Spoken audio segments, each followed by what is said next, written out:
last week. I had a rough March. I always have a rough March. Normally March is the month where my mental health just goes choo. So I didn't really feel up to filming anything last week, and the week before was bloopers because I was in a low place and I didn't think that I was in the right place to do what I was going to do that week either. So hopefully that series will start at the end of this month, but I don't know. So I am actually doing my favorites this week, and I feel like my camera's all screwed up because I have my windows open. Because you know what? It snowed yesterday. It snowed yesterday. I am in the South now.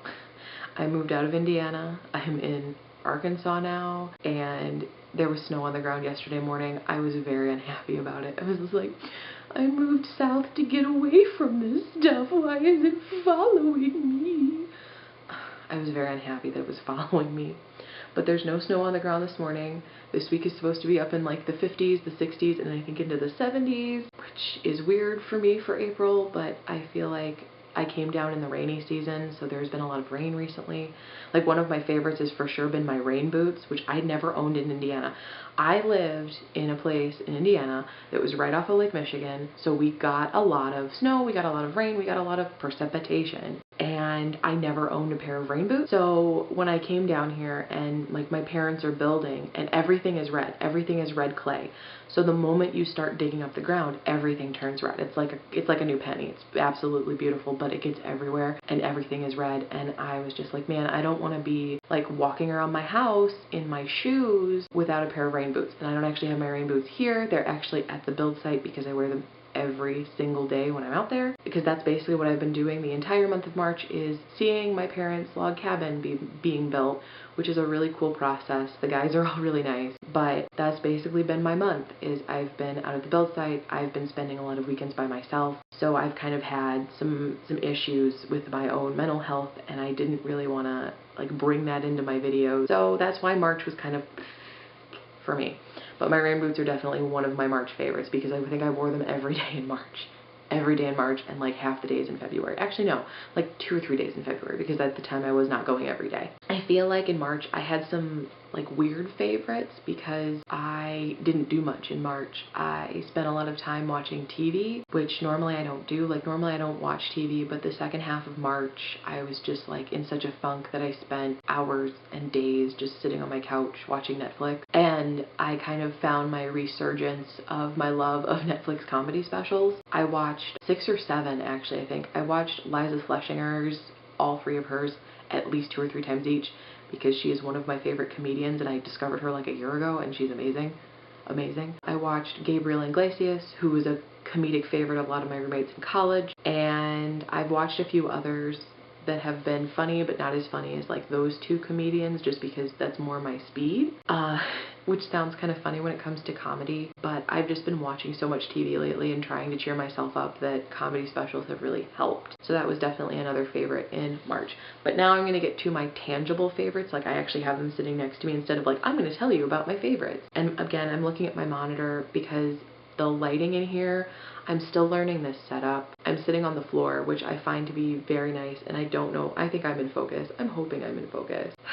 If I'm not, this whole clip is going to have to be deleted, and I'm going to have to start over again, and I don't want to have to start over again. I think the focus is fine. I'm just not sure. Okay, so something that was in my March Beauty Haul blog post, which I will link below, that's right, blog post. Like all this stuff will be in my blog next week, but was the Urban Decay, I think this is the all-nighter waterproof longwear foundation. I don't really need longwear foundation because I keep my foundation on for like an hour and then I take it off. But I haven't had the right shade of foundation for probably a year. Oh wait, no, maybe a little less. Like 6 months. I don't think I've had the right foundation shade for like 6 months. And this is foundation 0.05. That's the shade, which is the lightest shade you can get. And it matches my skin tone, and I was really happy with it because I was just like, yes, I have one that matches my skin tone. It does make it a little lighter, but also my skin is so red that, like, testing it on the back of your hand like you're supposed to, this is the only shade that actually matched my skin tone. Look at that. I can do this and it actually shows upright, and then I do this and it goes away. I feel like it just depends on how I'm sitting. I don't know. But I have been absolutely loving this. I'm so excited to finally have a foundation color that actually matches my skin tone and that feels really nice and goes on really well. Like, I used a silicone like applicator, like a beauty blender, like a silicone beauty blender this morning. I mean, I didn't waste any product and I was like, oh my gosh, this is weird, like super weird. Like, I'm not sure how I feel about it, but I'm not wasting any product, and it actually went on really well. So I want to do a foundation brush comparison for my blog, which I keep saying haven't done yet because I need to buy a cheap foundation because I'm not going to use this. I'm not going to use this because this is like $40 foundation and I don't want to waste it. Like, that's the only problem, is because I have such sensitive skin, I have to buy more expensive foundation for it not to break me out, which is fine, you know. Speaking of sensitive skin, oh, that was a terrible segue. I'm never going to do a segue again. I feel like that was just awful. I bought this in February, right before I moved, and I didn't actually get to use it till March, and I have used one, this one right here, and there's two actually. But this is the Soap and Glory What Appealing Declog Mask. It's pink. It is a pink peel-off mask. I don't think I put the last one on thick enough, but it's so satisfying. Just be like, yeah. Just peel off it's like peeling off your extra skin. It's like being a lizard, right? Lizards do that. Yeah, lizards do that. You know, I have a master's degree in education, and I was just trying to remember if lizards peel off their skin. I promise, I kind of know what I'm talking about sometimes, but I absolutely loved this. It was so much fun to do, and I can't wait to do the second one. But I am such a sucker for masks, like sheet masks in general, and then when peel-off masks came around, I was just like, I watched like all the videos of people peeling them off, and I was like, yes, so exciting. And I never did it until I did this one last month. I don't know why. I really don't. I feel like I'm so behind on a lot of the trends for masks and for beauty that I'm just like, I'm trying to play catch up, and I'm just not succeeding at all. I feel like this video is going to be like 17 and a half years long. Something else I found myself doing a lot of last month when I was feeling really down was like crossword puzzles and Sudoku. I'm like 85 years old. I am. Like, people make fun of me. They're like, what do you do for fun? I'm like, nothing. Nothing at all. I sit around my house. I play Sudoku. Sometimes I write when my brain lets me. But most of the time I just sit in silence on the floor. Not really. I don't sit on the floor. I feel like this is just a really rambly video, and I apologize, and I'm gonna have to stop it and keep talking. And I'm so rambly this morning. I haven't eaten, I haven't had my coffee, and it's like 10 a.m. Alright, let's try this again. But I find myself kind of when I'm stressed out needing to keep my brain going, even if my brain doesn't want to keep going. Like, if it just wants to sit there and be like, eh. So this is me uncaffeinated, but I'm a huge fan of Sudoku. I have been for years. So I do play a lot of Sudoku, and like, this is a new magazine. Like, I have 6 or 7 that are just floating around my apartment. Like, I have a big one that's right behind my monitor. I have like a small one in the living room. I have a regular sized one in my purse. I have this one. I think I have 1 or 2 more just strewn around the apartment, but I feel like that's just kind of, it's been keeping me sane. It's been keeping me engaged in like things and making my brain work, so it's been really helpful. I didn't really get into crosswords. I'm so bad at them. I cheat all the time, but I didn't really get into crosswords until last year. My dad does a lot of crosswords, so he'll sit out on like the deck and do his crosswords, and like I would go and watch every once in a while, and I'd be like, wait, isn't that like 36 down, isn't that blah blah blah? And I'd be like, oh yeah, it is. And I kind of was just like, all right, cool, I think I'm gonna try it. So I think actually right before we came down here the first time last July, when I came down here for the first time, I think I bought one for the trip. I think I bought, actually, nope, not that one. I bought my other Sudoku book, and this one, no, this is from September. I bought these 2 together. The other one on my couch is the one that I bought before we came down here, and I only have like 30 puzzles solved. My dad gave me one of those big star crossword ones, and I'm just like, oh my gosh, there's like 400 blanks. I'm never gonna finish one of these. You know, it's like people who have that goal of finishing the New York Times crossword without cheating. That would pretty much be me, because I am a terrible person and I cannot, like, I have a trivia brain. I have like a mind like a steel trap, but for crosswords and for like riddles, I'm so bad. I'm so bad at riddles, and I feel like a lot of these very much are just like the clues are kind of like a riddle, sort of like a question, and it's weird and it's hard for me to do. But that is literally not what I'm talking about. Okay, so 2 more things. I am not vegan. I'm not. I do want to do meatless a couple of days a week, and I've been saying that for months, and now I'm on my own and I have the ability to do that because I am cooking for myself, and I'm making food for myself, and I'm, you know, having to do all of these things for myself. Like, I don't have to worry about like feeding somebody else, or I don't have to worry about somebody else like in the house worrying about like what they're gonna eat, because I'm not like a huge fan of meat. Not a huge fan. I eat a lot of chicken. I don't eat a lot of red meat. Like, I'll eat a burger every once in a while, but I don't like steak. And people are just like, you don't like steak? And I'm like, yeah, I'm just not a huge fan. I never have been. Like, we went to Ruth's Chris Steakhouse when I got my master's. I got crab cakes. That is one of the most famous steakhouses in the country, and I got crab cakes. Crab cakes were amazing. But I don't like steak. I never really have. If it's like a really good steak, I will get a steak maybe once a year. Like, that's about how often I want a steak. It's like once a year. I don't like pork chops. Like, I like ribs, like pulled pork, but I don't really like pork chops, and I feel like that's what a lot of people eat, is like pork chops and steak and pork steak, and it's just not kind of for me. Like, I like seafood and I like chicken a lot better than I like a lot of other things, but I would like to do meatless. So I bought myself a cookbook last month after seeing it all over the internet, all over YouTube, all over, I think maybe Twitter, Instagram, another social media, I don't know, but I had it like recommended to me by like 8 or 10 people that I follow online, and that is Lauren Toyota, Hot for Food Vegan Comfort Classic. And I looked through this cookbook for like 20 minutes, and I was just like, I'm gonna make everything in here.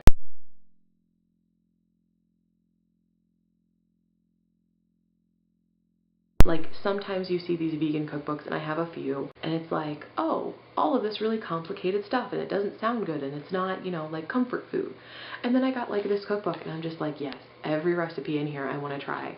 And I'm so excited to cook my way through it that I haven't started yet, but I'm so excited. I don't think I've been this excited about getting a cookbook since maybe my Hummingbird Bakery cookbook that I had to order from the UK. I had to order one of them from the UK, and I was like, whatever. But I was so excited to get this in the mail. I was so excited to look through it. I'm so excited to cook everything in it, everything. Like, I don't think there was a recipe in here that did not sound good to me, and I'm so excited for it. I really am. Like, I'm so excited.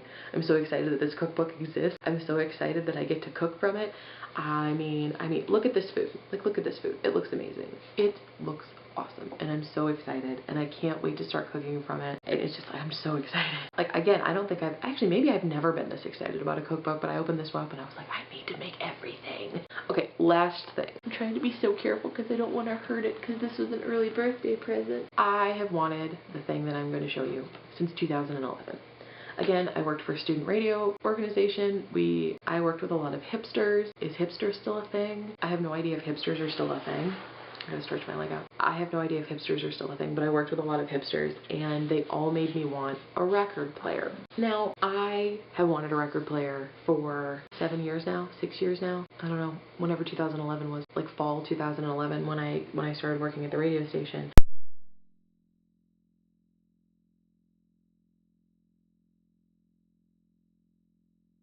I really do. Like, I really want a record player. I've wanted a record player for such a long time, and I haven't gotten one, and I don't have any records. Actually, I have one at home, but I bought some. I have some, and it's fine. But I decided I wanted a record player for my birthday, and I was really excited to be able to go and get one. And it's just a cute little, I'm gonna hold it up really carefully. I just have to unplug it because it's a little turntable. Well, they're all turntables, but this is like a suitcase, which I think is super convenient. Like, it's a tiny blue suitcase. It's so cute. It's a Crossley. And it's just a little turntable. And I love it. Like, I sat on the floor last weekend and listened to an album that I don't think I've actually ever listened to all the way through, because at the time when it came out, I wasn't sure how I felt about like the band's sound, which was really odd because that band came out with a new song last month, and it's my ringtone now. And then I'll show you the album, but I was so excited to finally kind of get it, because I had a friend in college who was like, yeah, you know what, maybe in 2008 when it came out, you weren't in that mental place, but now you should give it another try. And I've listened to it now, and I'm just like, man, I actually really like this album. So it's the only album of theirs that I have on vinyl. But that is Panic at the Disco. Pretty odd. It is pretty odd. And when this first came out, like 9 in the afternoon, like it was right after their first album, and it was a very different sound. And now Panic at the Disco is still one of my favorite bands. So, you know, I mean, I started listening to Panic at the Disco in the 8th grade, I think. Yeah, like with I Write Sins, Not Tragedies, which I listened to the other day, and I was like, oh, nostalgia. The emo days. Like I do that with like My Chemical Romance, Panic at the Disco, Fall Out Boy, The Used, like all the emo, like Taking Back Sunday, Thursday, From First to Last, like all of the emo bands from the mid-2000s. Like that was my jam. Like that and like mid-2000s hip hop, all my jam. Like that's all I listened to throughout middle and high school. And so there's always going to be like a soft spot for mid-2000s emo, punk rock, and hip hop in my brain, which I absolutely love. Like I heard, what was it, Welcome to the Black Parade the other day, and I was like, oh, I wanted to get my eyeliner. But I got 2 other albums actually, and I'm going to show you guys those in a second. I just have to get them. I'm leaning, sorry. But one I bought well before I had a record player because I knew I wanted a record player, and that was the Guardians of the Galaxy soundtrack. I loved the first Guardians of the Galaxy movie, and this has the soundtrack and the score, and it was like on sale at Target, and I was like, yes, I need it. And it actually sounds really good on vinyl. Like, again, I grew up in the CD generation, into the MP3 generation, and now, like, my generation's like, man, vinyl. Like, raid our parents' closets for vinyl. Like, my mom had so much vinyl. She did. My mom was, like, a huge collector of vinyl. My great uncle was. He had all these big band albums, and we got rid of them, and I'm so upset because, like, I love big band. Like, most people don't know that. Like, most people have no idea. They're just like, wait, you like big band? And I'm like, yes. Yes, I do. I will listen to literally anything. I worked in an indie radio station in college. I grew up on country music, and I found out that country rap is a genre. I didn't know that existed until like 2.5 weeks ago when one of the guys was like, yeah, this is country rap. And I was like, that exists? You do you. Cool. But I listened to pretty much anything. I interned at a country radio station when I was in college. Same country radio station I grew up on, but I also interned, you know, because they had 4 different stations. They had oldies, they had talk, and they had kind of modern pop. So I grew up listening to a number of different artists. Like, I still listen to classical music when I'm studying or when I'm writing. I listen to scores when I'm writing. I listen to pop. I listen to punk rock. I pretty much listen to everything. I listen to EDM quite frequently, which most people don't have any idea about. I listen to 80s music. I listen to 70s music. I listen to Broadway on my Sirius. Like, I have the Broadway station. I'm pointing toward my car. It's out in the parking lot. I have the Broadway station queued into my favorites because I like listening to Broadway tunes. I was in choir in high school, so I did a lot of show tunes, and I don't discriminate against music unless I really, really, really dislike the song, and then it might just be the song. It may not be the genre. There are very few genres that I haven't listened to. You know what? If you guys have a suggestion for music that I listen to, just link it down below. Like, I would love to have more music to listen to. Like, I like music. Music is great. One final album, and of course, if you've seen my top 10 favorite movies video, which I will link in the description also, you know that Jim Henson's The Labyrinth is my favorite movie of all time. Like, I watched it a few weeks ago, and like, I sat there and it just made me feel better, which, you know, sometimes movies really do that too, is they make you feel better. And I watched it and I was just like, man, I love this movie. It's such a good movie. It's probably my escapist tendencies, but that's okay. But I bought the Labyrinth soundtrack on vinyl. I have been waiting to get this. I was gonna buy it on CD, but then I was just like, man, I want it on vinyl. Like, I'll get it on CD eventually, or digital, so I can actually like put it on my phone. I was so happy to find this. Like, I wandered around the vinyl section in my Barnes & Noble for like an hour almost. Not really, it was like 20 minutes. And I couldn't find it, so I was like, okay, how do and I was just like going through all the stacks of vinyl, which is so much fun to do. When you do this with like DVDs and CDs and stuff, when you're just like going through the stack. I don't know what I'm doing with my fingers, but that's kind of what you do, is you just like thumb through, and it's great. But I like searched and searched and searched and searched. I didn't want to ask. I was like, I'm searching and I'm searching and I'm searching, and I don't want to ask because, you know, I don't want to talk to people. After you spend 3 hours in the DMV, you don't want to talk to anybody. That's a story for another day. I decided that I really wanted the Labyrinth soundtrack, and it's the soundtrack and the score. And as I said, The Labyrinth is my favorite movie. I absolutely love it. It will probably always be my favorite movie above all else, just because like I can watch that over and over again, like sing along to the songs. I feel like that's part of it. Is I'm a huge fan of musicals, and that's not really it's not a musical, it's just a movie with songs in it. I grew up on late 80s, early 90s music too, and I was so, like, I never saw The Labyrinth until I was in high school when somebody suggested it to me. But I feel like, again, I lived a really sheltered life where I didn't really watch many movies until I was in high school or in college. I feel like I have spent years playing catch up on movies that people have told me to watch. Like, I finally got around to a few weeks ago watching all 3 of the original Star Wars movies. I loved them so much, so much. Like, I've seen bits and pieces of all of them, and I feel like I saw all 3 of them when I was a kid. Like, because my mom watched them. So, you know, in the mid-90s, I think they were on TV, and I sat down with my mom and I watched, from what I can remember, some of them. One of my roommates in college was a huge Star Wars fan, and now, you know, Star Wars has this huge resurgence, and I've seen all of the prequels, I think, except for Revenge of the Sith. I've seen all the prequels except for most of Revenge of the Sith, and, you know, you can't go anywhere without seeing, like, Star Wars. But I feel like I'm playing catch up with movies recently. Like, people suggest movies to me all the time. They're like, well, you should watch this movie, and you should watch this movie, and you should watch this movie, and I'm just like, okay, can you make me a list? Like, I had a professor in college who was shocked that I hadn't seen The Princess Bride. And I love that movie. Now I do. Now I love that movie. I also like Carrie Yules as an actor. I'm saying his last name wrong. I'm sorry. I loved him in Robin Hood Men in Tights. I saw that in high school, and like I found out he was in it, and I was like, yeah, okay, cool, I'll watch it. But I watched it. He was like, I'm surprised you don't have a script at home for it. And I was like, what is that supposed to mean? Because I like love stories, because I enjoy mid-Renaissance theatrical pieces.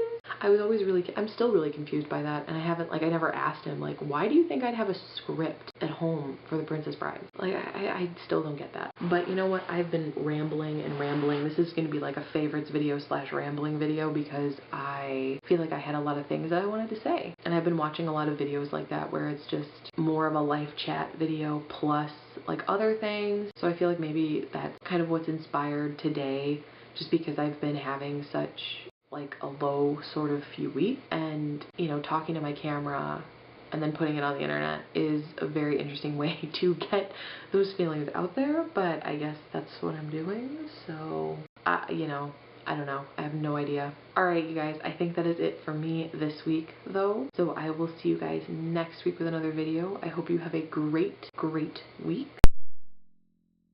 My links to my Twitter, my Instagram, and my blog, that's right, blog, are all below. If you want to read a more condensed version of what all of this is, you can read that on my blog. It will be up tomorrow, probably, Tuesday for you guys, 2 days from now for me. You can subscribe to my channel. You can. It's great. You get videos like this. You can subscribe to my channel. You can like this video. You can comment on this video. But other than that, I will see you guys next week with another video. And I really do hope you have a great week. Bye!